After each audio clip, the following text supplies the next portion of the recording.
هل تدربت على القتال يا أمير؟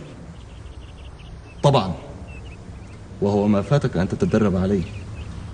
فلماذا لا تهتم بشعرك وتمنحه ما يكفي من وقتك؟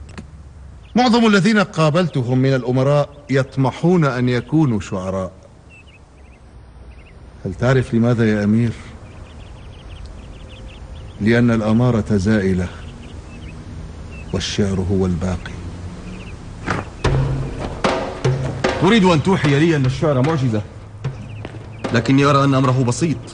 أنا لا أحتاج أن أكون شاعرا إلا حين أتسلى. هذا هو الفارق بيني وبينك. أنت ترى الشعر تسلية وأنا أراه قدري. لأنه قيمتك الوحيدة.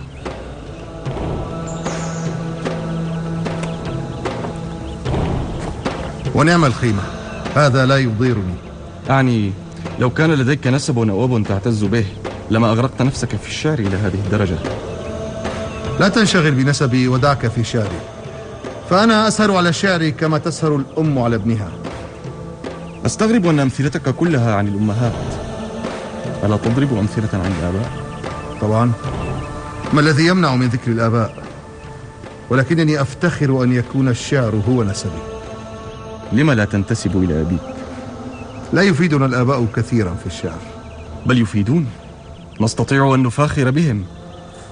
حين تكون شاعرا مجيدا يكفيك ذلك مفاخرة. هل سمعت بشاعر اسمه جرير؟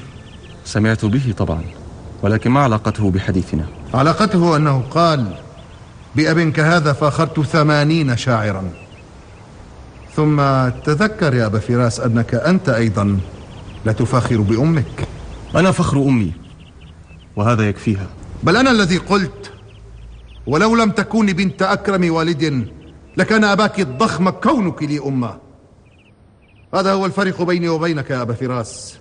لقد كنت أسعى طوال عمري وراء أمي لتعلن نسبها، لأنه لو أعلن هذا النسب لكنت أنت ونسبك الحمداني مثل السمك خارج الماء باهت البريق.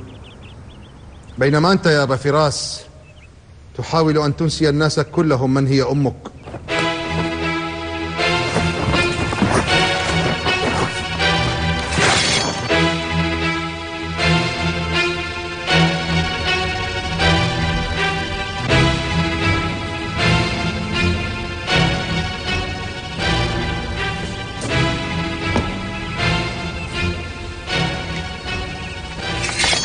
أكثر اثنين أضع ثقتي بهما وأقربهما إلي يتشاجران.